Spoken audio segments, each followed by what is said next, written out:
చర్చ జరుగుతుంది.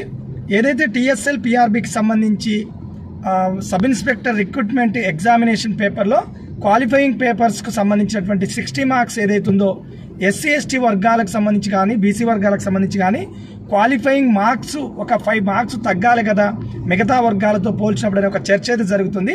కానీ వాస్తవ విషయాలను పరిశీలిస్తే 82వ రాజ్యాంగ సవరణ చట్టం ఏదైతుందో 82 అమెండ్మెంట్ యాక్ట్ ఏదైతుందో ఇది 1997-98లో వచ్చినటువంటి అమెండ్మెంట్ యాక్ట్.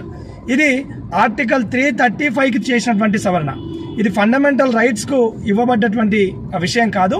ఒకవేళ ఏదైనా మనం ఖచ్చితంగా కావాలి మనకు అది అందాలి అవకాశం అన్నప్పుడు అలాంటి విషయాలు ఫండమెంటల్ రైట్స్లో కనుక ప్రభుత్వాలు పొందుపరిచి ఉంటే డెఫినెట్లీ మనం కొట్లాడి తెచ్చుకోవడానికి అవకాశం ఉంటుంది.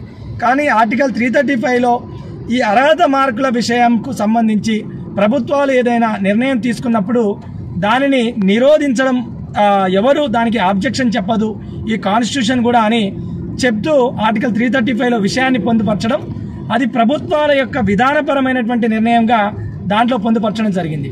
ప్రభుత్వం ఒక విషయాన్ని ఇవ్వాలనుకున్నప్పుడు ఇవ్వచ్చు, వద్దనుకున్నప్పుడు దాన్ని వదిలేయచ్చు అన్న చందంగా ఆర్టికల్ 335లో పొందుపరచడం వలన ఈరోజు టీఎస్ఎల్ పిఆర్బికి సంబంధించినటువంటి అర్హత మార్కులు ఏవైతున్నాయో అది పెద్దగా ప్రామాణికంగా తీసుకోకుండా అరౌండ్గా 30% మార్క్స్ మాత్రమే పెడుతూ అన్ని వర్గాలకు ఒకే విధంగా ప్రిలిమినరీ మినిమం నాలెడ్జ్ ఉండాలని పెట్టడం జరిగింది. సో దీనిపైన ఎవరికి ఏం అపోహ ఉండాల్సినటువంటి అవసరం కూడా లేదు. ఇంకా అంతేకాకుండా కొంతమంది ఆస్పిరెంట్స్ కూడా ఆల్రెడీ కోర్టుకు కూడా పోయినటువంటి సందర్భం కనిపిస్తుంది. ఇది చీఫ్ జస్టిస్ సంబంధించినటువంటి బెంచ్ పైకి వెళ్ళడం అక్కడ 30% అర్హత మార్కులకు సంబంధించి ప్రభుత్వం విధానపరమైనటువంటి నిర్ణయం అని స్టే కూడా ఇవ్వనట్టుగా కూడా సమాచారం అయితే అందుతుంది. మరొక మంచి వీడియోలో మరింత సమాచారంతో కలిసే ప్రయత్నం చేద్దాం. Thank you so much. ఇంకా మీరు డువాడే ఛానల్ సబ్స్క్రైబ్ చేసుకోకపోతే సబ్స్క్రైబ్ చేసుకోండి. జై హింద్.